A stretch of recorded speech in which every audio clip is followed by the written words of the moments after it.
2019 લોકસભાની ચૂંટણી હવે નજીક છે। અમારા સંવાદદાતા કુશાંક સોનીએ પણ જામનગરમાં અનેક નવયુવાનો સાથે વાતચીત કરી અને તેમનો મૂળ જાણવાનો પણ પ્રયત્ન કર્યો। લોકસભાની ચૂંટણીને હવે આંગળીના વેઢે ગણી શકાય તેવા દિવસો બાકી છે અને એબીપી અસ્મિતાની ટીમ હાલ ગુજરાતના જામનગર ખાતે ઉપસ્થિત છે।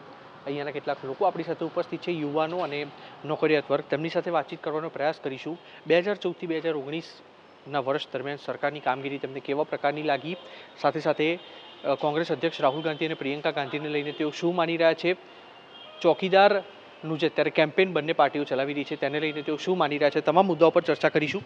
સૌથી પહેલો પ્રશ્ન હું તમને પૂછીશ, શું માની રહ્યા છો? ચૂંટણીને હવે ગણતરીના દિવસો બાકી રહ્યા છે, કોની સરકાર તમે જોઈ રહ્યા છો? ચોક્કસ 2019માં નરેન્દ્રભાઈ મોદીની સરકાર જ આવશે, જંગી બહુમતીથી જીતશે। કેમ કે એને અનેક કાર્યો કર્યા છે, વિદ્યાર્થીઓ માટે હોય, નોકરિયાત વર્ગ માટે હોય, સરકારી કર્મચારી માટે હોય, અનેક કાર્ય તેને દેશ માટે કર્યા છે। તેને એમાં 2 સર્જિકલ સ્ટ્રાઇક છે, આપણા જવાનોને એટલી મદદ પડી છે કે જવાનો માટે પણ કંઈક કર્યું છે। રાષ્ટ્રહિત માટે જે સરકાર છે એવી મોદી સરકારને જ મત આપવો જોઈએ અને જંગી બહુમતી મોદી સરકાર જ આવશે। અચ્છા, અન્ય જે લોકો છે તે પણ ઉપસ્થિત છે, તમે શું કહેશો? અત્યારે જે ચોકીદારનું કેમ્પેઇન ચાલી રહ્યું છે, બંને પાર્ટીઓ છે એકબીજા પર આક્ષેપ પ્રતિ આક્ષેપ કરી રહી છે, તમને શું લાગી રહ્યું છે? આ આખું ચૂંટણીલક્ષી કેમ્પેઇન છે કે ખરેખર બંને પાર્ટીઓનું પોતપોતાનું કેમ્પેઇન છે? આ ચૂંટણીલક્ષી કેમ્પેઇન નથી। એકચ્યુઅલી એવી કોઈ ગવર્મેન્ટ મેં ઇન્ડિયામાં જોઈ નથી જે 5 વર્ષમાં કોઈ પણ ભ્રષ્ટાચાર વગર ચાલી હોય। 2 સર્જિકલ સ્ટ્રાઇક, અને હું તમને એક નમ્ર વિનંતી કરીશ કે 23મી મે આપણે અહીંયા જ મળશું અને ભારતીય જનતા પાર્ટીનો ચોક્કસથી ચોક્કસ ગઈ વખત કરતાં પણ વધુ સીટથી વિજય મળ્યો છે અને લોકો પણ તેની રાહ જોઈ રહ્યા છે। મોદી સાહેબ હજી બીજા આવતા 50 વર્ષ સુધી એટલીસ્ટ ઇન્ડિયા ઉપર અને લોકોના દિલ ઉપર રાજ કરશે, કોઈ સવાલ નથી। 100% શ્યોર છું, અમે બધા શ્યોર છીએ, ભારતની જનતા શ્યોર છે। બિલકુલ, આ તરફ જે લોકો છે, તમે શું માનશો? કોંગ્રેસ અધ્યક્ષ તરીકે રાહુલ ગાંધીએ ચાર્જ સંભાળ્યા બાદ આ પહેલી ચૂંટણી છે, તેમના માટે કેટલો પડકાર રહેશે અને પ્રધાનમંત્રી તરીકે તમે કોને જુઓ છો? પ્રધાનમંત્રી માટે અમે નરેન્દ્રભાઈ મોદીને જોઈએ છીએ। રાહુલભાઈ માટે ખરેખર કપરા ચઢાણ છે ચડવા માટે। અચ્છા, તમે શું માની રહ્યા છો? રાહુલ ગાંધીને જો પ્રધાનમંત્રી જનમત મળે પ્રધાનમંત્રી બનવા માટેનો, તો દેશ ચલાવવા માટે સક્ષમ ખરા તમારા મતે?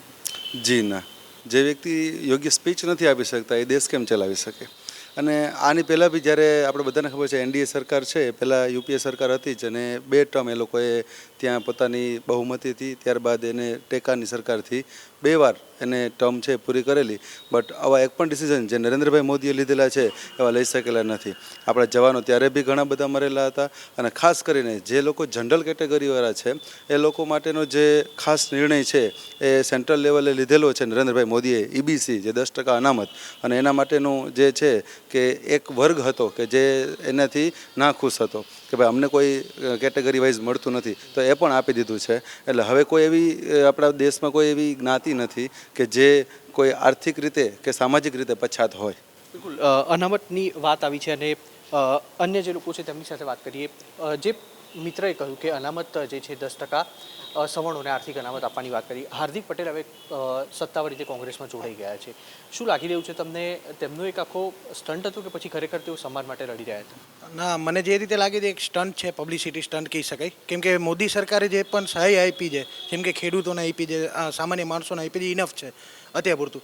ને આજે રહી વાત અનામતની, તો આજે અનામતનો મુદ્દો તો વર્ષોથી ચાલે છે। આજે 1-2 વર્ષથી એ લોકો અનામત કરે છે, પણ એ છતાં પણ આજે અનામત મળવા કરતાં આજે દેશની સમૃદ્ધિ થાય, વિકાસ થાય એ મહત્ત્વનું છે, સૌથી પહેલો પ્રશ્ન, બરાબર। ત્યારબાદ આપણે જોઈએ કે આવતા સમયમાં મોદી સરકાર આવે તો હજી દેશનો વિકાસ થશે અને ખેડૂતો છે અને અન્ય પબ્લિક છે એને બહુ સારી એવી સહાયતા મળશે।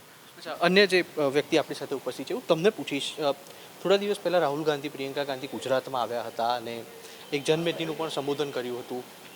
શું લાગી રહ્યું છે અત્યારે જે સત્તા છે તે કોના હાથમાં વધારે તમને લાગી રહી છે? અત્યારે લાંબુ કાંઈ નહીં, ટૂંકું અંતર કે અત્યારે મેં બી એક ચોકીદાર હું, બસ। અચ્છા, તો કુલ મળીને જોઈએ તો જામનગરની જે જનતા છે તેમનો મૂળ જાણવાનો પ્રયાસ કર્યો। લગભગ એવું તારણ નીકળી રહ્યું છે કે મોટાભાગના જે લોકો છે તે નરેન્દ્ર મોદી સરકારની કામગીરીથી ખુશ છે। ચોકીદારનું જે કેમ્પેઇન ચાલી રહ્યું છે તેને અહીંયાના લોકોએ પણ એટલું સમર્થન કર્યું છે અને લોકસભા બાદ જે નવી સરકાર બનશે તે પણ નરેન્દ્ર મોદીની સરકાર બનશે તેવી આશા અપેક્ષાઓ તેઓ રાખી રહ્યા છે। કુશાંક સોની, એબીપી અસ્મિતા, જામનગર।